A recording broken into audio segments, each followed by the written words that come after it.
আমি সেই কন্যা, আমি সেই কন্যা যার জন্ম হয়েছিল আজ থেকে 51 বছর আগে, কোনো এক অজপাড়া গাঁয়ে, কোনো ভাটি অঞ্চলে।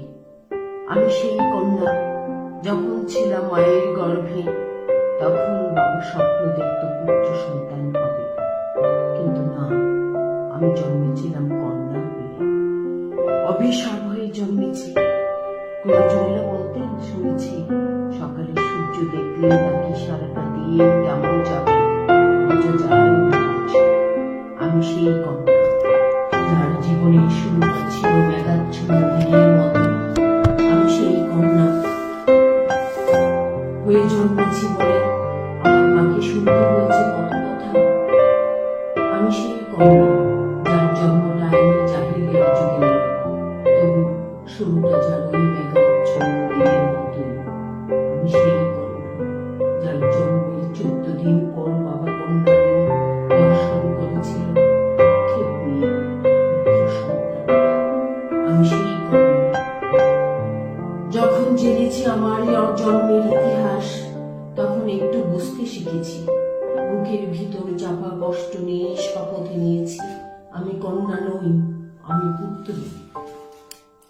মনের ভিতর লালন করেছি সেই স্বপ্ন তখন থেকে, একজন পুত্র যা পারে আমাকেও পারতে হবে। আমার মাকে কন্যার জন্য যে কথা শুনতে হয়েছে, তার কষ্টের কিছুটা হলেও আমায় মুছে দিতে হবে। আমি সেই কন্যা, ছোটবেলায় নিজের কাছে নিজে শপথ নিয়েছি শিক্ষিত হবার, আর তার জন্য একটি ভাটি অঞ্চলে নদী পার হয়ে স্কুলে যেতে, স্বাগতিকে পড়ে মরতে মরতে বেঁচে যাওয়া সেই কন্যা। আমি সেই কন্যা মার কষ্ট দূর করতে সামনে সংসারে মায়ের পাশে থেকে সবার দায়িত্বটাও পালন করেছি, মাকে বকা থেকে রক্ষা করেছি। আমি সেই কন্যা ভাই বোনদের লালন পালন করতে করতে সমাজে বলে ফেলেছি দাদুর শ্রেণী থাকা অবস্থা। আমি সেই কন্যা যার মতামতের তোয়াক্কা না করে বাবা বিয়ে দেন তার পছন্দের ছেলের কাছে। এবারও হেরে গিয়ে বুকের ভিতর শান্ত যন্ত্রণাটাকে পাথর চাপা দিয়ে শুরু করে নতুন জীবন। আমি সেই কন্যা যার ইচ্ছে অনিচ্ছার গুরুত্ব নেই, কিন্তু আমি তো শপথ নিয়েছি আমি শিক্ষিত হব। আমার সন্তানরা বলবে আমার মা শিক্ষিত।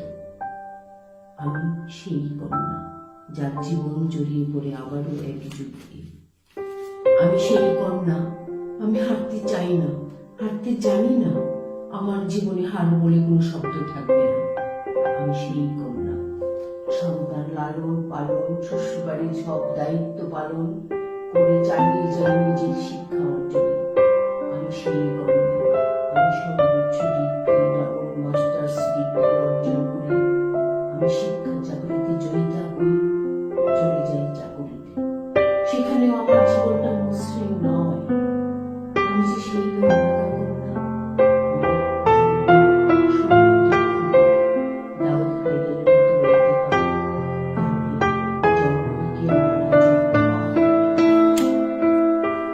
আমি সেই কন্যা পুত্র সন্তানের মা, কিন্তু সেখানেও বিপদ। আমার প্রথম সন্তানকে বয়স যখন 19, তখন সে আমাকে ফাঁকি দিয়ে বাড়ি জমায় ওর পারে। আমি সেই কন্যা সন্তান হারানোর বেঁচে থাকা দুর্ভাগা কন্যা। আমি সেই কন্যা যার দুঃখ ছিল মোছার নয়, যেখানে যেভাবে বাঁচার স্বপ্ন দেখি সেখানে বিপত্তি, অশান্তি, চির অশান্তি। আমি সেই কন্যা। এখন আমি বোবা হতে চাই, হারিয়ে যেতে চাই অজানা কোনো উদ্দেশ্যে। আমি সেই কন্যা, মাঝে মাঝে ইচ্ছে করে সব ভেঙে চুরে দুমড়ে মুছে জীবনটাকে নতুন করে শুরু করি, কিন্তু না, সেখানেও আমি পরাজিত। আমি সেই কন্যা যার সুখী স্বপ্ন দেখা পাপ অন্যায়, তাই আর